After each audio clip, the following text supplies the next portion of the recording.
श्री सद्गुरु महाराज की जय। प्रातः स्मरणे अनंत श्री विभूषित परमाराध्य संत सद्गुरु महर्षि मेहि परमहंस जी महाराज का प्रवचन। जो उपकारक का गुण नहीं गाता वह कृतघ्न है। मंदो गुरुपद कंज कृपा सिंधु नर रूप हरि महामोह तम पुंज जासु वचन रवि कर्ण कर।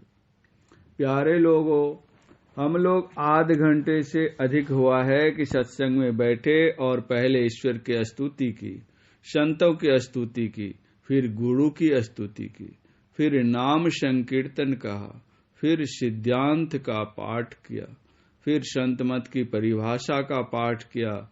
यह नित्य प्रति हम लोग करते हैं और इस तरह करते हैं कि जो पढ़े लिखे हैं वे पढ़कर याद करते हैं और जो पढ़े लिखे नहीं हैं वे सुनकर याद करते हैं, इसलिए जोर जोर से पाठ करते हैं। बात यह है कि जो उपकृत है वह उपकारक का गुण गावे।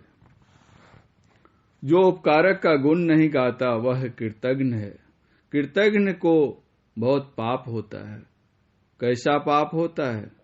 गोस्वामी तुलसीदास जी कहते हैं आत्महिंसा का पाप लगता है। जैसे कोई विष खा लिया, कोई अपने से अपने को मार लिया, फांसी लगा लिया, वह महापापी है। इसी तरह जो उपकारक का गुण नहीं गाता वह कृतघ्न है। हम लोग ईश्वर के कृतज्ञ हैं। ईश्वर की कृपा से हम हवा पाते हैं, हर तरह से उपकार पाते हैं। वह वही है जो कि सबको सुलाकर निगरानी रखते हैं। जैसे बाल बच्चे को सुलाकर माँ बाप निगरानी करते हैं। जो सो गया है उसको कुछ मालूम नहीं कि कहाँ सोया हुआ है, कौन उसका मित्र है, कौन उसका शत्रु है, लेकिन ईश्वर पहरा करते हैं। माता पिता भी जब सो जाते हैं तो अपने बाल बच्चे का ख्याल नहीं रखते, लेकिन ईश्वर सबकी रक्षा करते हैं। एक वेश्या को पुत्र हुआ। वेश्या को पुत्र होने से उसकी निंदा होती है, इसलिए उसने अपनी धाई द्वारा उस लड़के को कूड़े के ढेर पर रखवा दिया। एक राजकुमार आते थे तो उन्होंने कहा वहां कौवा क्यों घेरे हुए हैं, जाकर देखो। देखा तो एक नवजात शिशु था। राजपुरुष ने पूछा, कहो वह जीवित है? उसने कहा, हाँ जीवित है। राजपुरुष ने कहा कि हमारे अंतःपुर में जाकर दे आओ, उसका पालन पोषण करेगा। उसका पालन पोषण होने लगा, बड़ा हुआ तो उसने सोचा मेरी प्रतिष्ठा यहाँ वैसे नहीं हो सकती, इसलिए ऐसी विद्या सीखो कि सब कोई खुशामद करे। वह लड़का साहस कर तक्षशिला चला गया और आयुर्वेद विद्या सीखी। 6 वर्षों तक उसने सीखी। उसके गुरुजी ने कहा यहाँ की शिक्षा पूरी हो गई, अपना देश जाओ, लेकिन एक परीक्षा दे। एक खंती लेकर इस महाविद्यालय के एक एक योजन चारों तरफ घूमो। जो लतर व गाछ ऐसा हो जिसकी दवा नहीं हो तो लेकर आओ। वह बड़ा तेजस्वी था। चारों ओर घूमकर देखा, कहीं ऐसी चीज नजर नहीं आई जिसकी दवा नहीं होती हो। वह खाली हाथ वापस आया। गुरुजी से कहा, यहाँ कोई लतर व गाछ ऐसा नहीं है जिसकी दवा नहीं हो। गुरुजी बहुत प्रसन्न हुए और कहा, तुम परीक्षोत्तीर्ण हो गए, अब तुम अपने घर जाओ। उसका नाम था जीवक। तक्षशिला से चलने के बाद जब वह साकेत पहुंचा तो उसका राह खर्च समाप्त हो गया। उसने सोचा यदि कोई रोगी मिल जाए तो उसकी चिकित्सा कर वह खर्च प्राप्त हो सकता है। उसकी चिकित्सा कर राह खर्च प्राप्त हो सकता है। एक सेठानी के सिर में बहुत दिनों से दर्द हो रहा था। उसकी चिकित्सा बहुत हो चुकी थी। जीवक को सेठानी के सिर दर्द का पता जब लगा तो वह सेठ जी से कहा, आपकी सेठानी का इलाज मैं करूंगा। सेठ जी उसे सेठानी के पास ले गए। सेठानी ने कहा, बड़े बड़े वैद्य मेरी चिकित्सा करते करते थक गए, ये तो नए वैद्य हैं, ये क्या करेंगे। जीवक ने विश्वास दिलाया कि आप मेरी कम से कम एक खुराक दवा तो खाएं। बहुत आग्रह करने पर सेठानी दवा लेने को राजी हो गई। दवा का सेवन करते ही सेठानी के सिर दर्द छूट गए। सेठ जी बहुत प्रसन्न हुए। उन्हें 4000 असरफी सेठानी तथा 4000 सेठ और 4000 सेठ के लड़के तथा 4000 सेठ की पतोहू ने दिया। जब जीवक घर पहुंचे तो उसने सब असरफियां उस राजपुरुष के सामने रखा जिसने उसका पालन पोषण किया था। उस राजपुरुष ने कहा, मैं तुमको देखकर बहुत प्रसन्न हूं। तुम इस रकम से मेरे भवन के सामने अपने निवास के लिए एक मकान बनाओ। अभी भी हमारे पास कुप्पा घाट में एक लड़का है जिसको उसके बाप ने फेंक दिया था। बाप का अभी तक पता नहीं है। वह लड़का वहां मेडिकल कॉलेज में पढ़ता है। कर्ण को भी जन्म काल में पानी में फेंका गया था।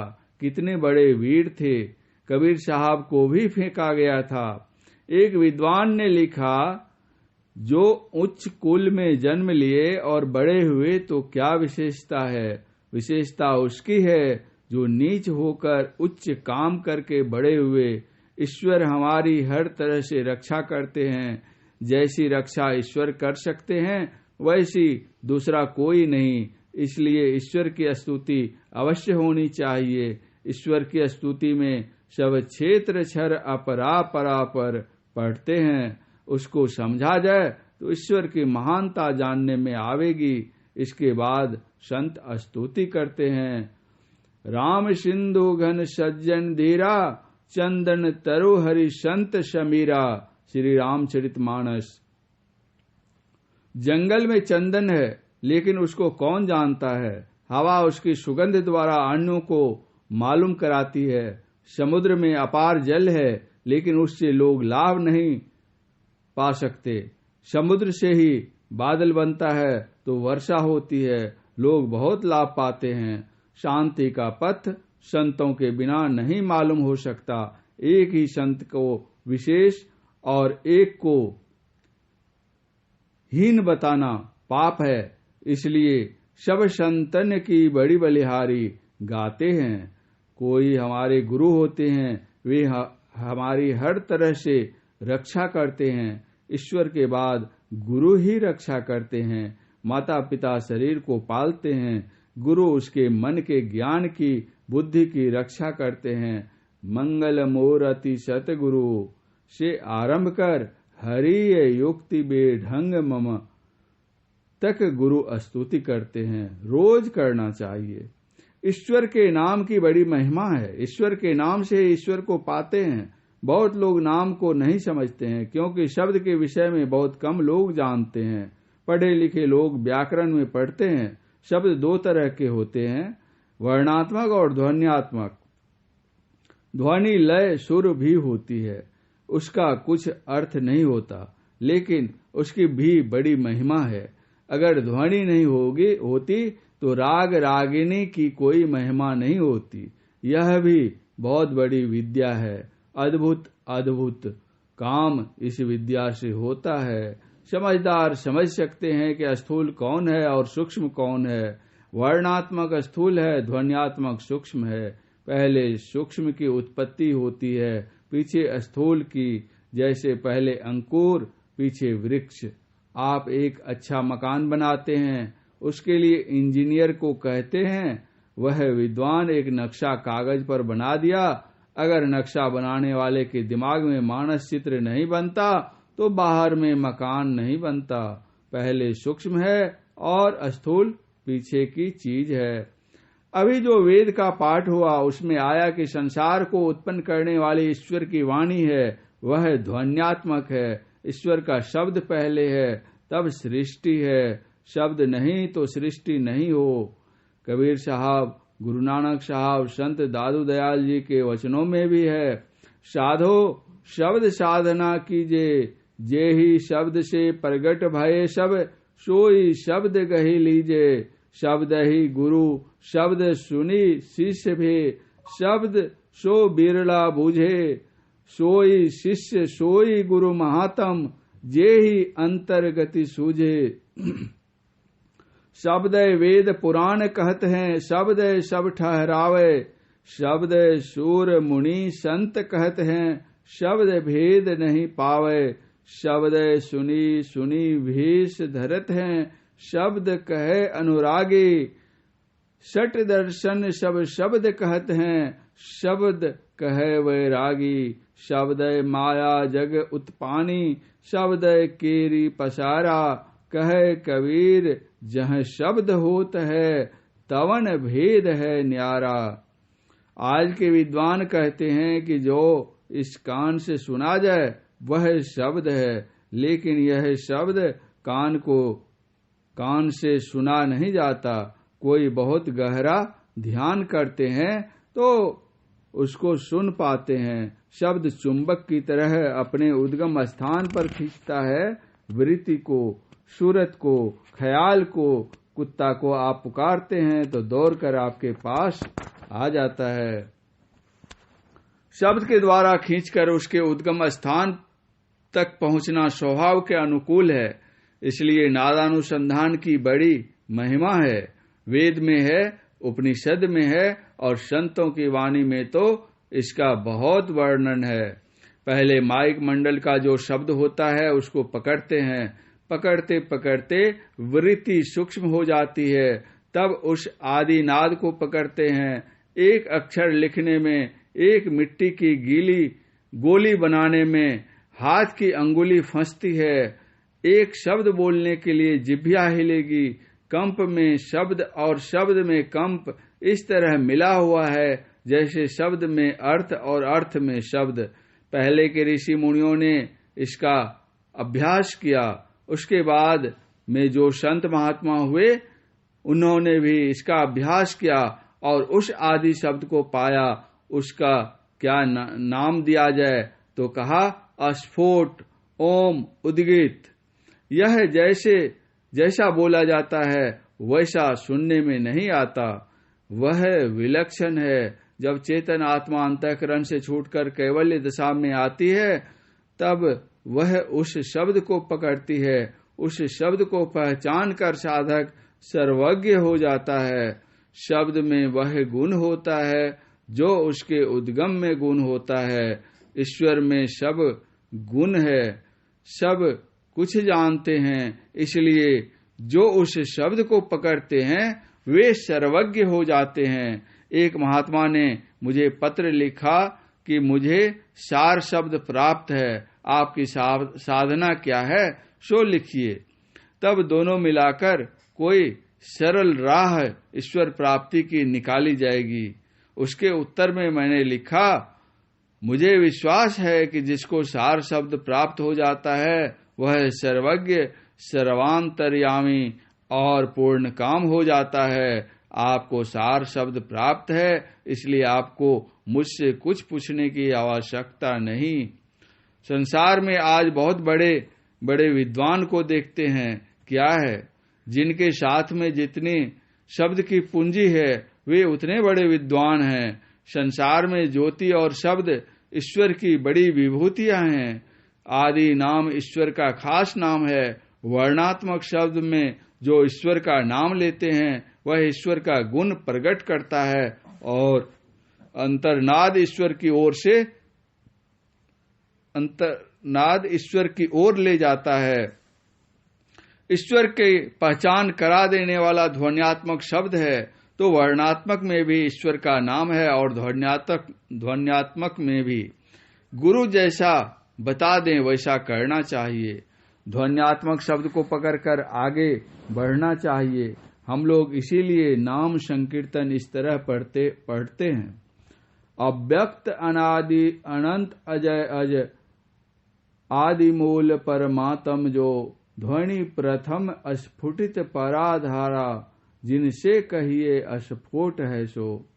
उससे जो प्रथम धारा निकली उसी को स्फोट उद्गित प्रणव आदि से पुकारते हैं। उपनिषदकार कहते हैं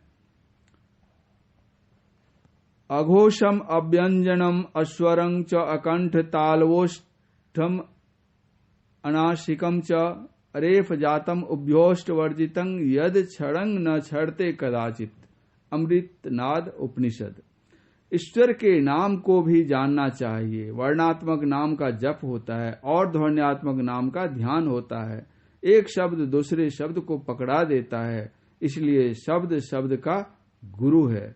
संत कबीर साहब ने कहा है शब्द शब्द बहु अंतरा, शब्द सार का सिर, शब्द शब्द का खोजना, शब्द शब्द का पीर।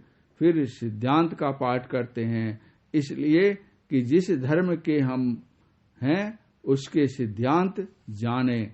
किसी धर्म के हम हैं और सिद्धांत नहीं जाने, यह गलती है और हीनता है। फिर परिभाषा को जाने। किसी धर्म का अपने को कहें और उस धर्म की परिभाषा नहीं जाने, गलती है और हीनता है। इसलिए सिद्धांत और परिभाषा को भी जाने, उसका पाठ करें।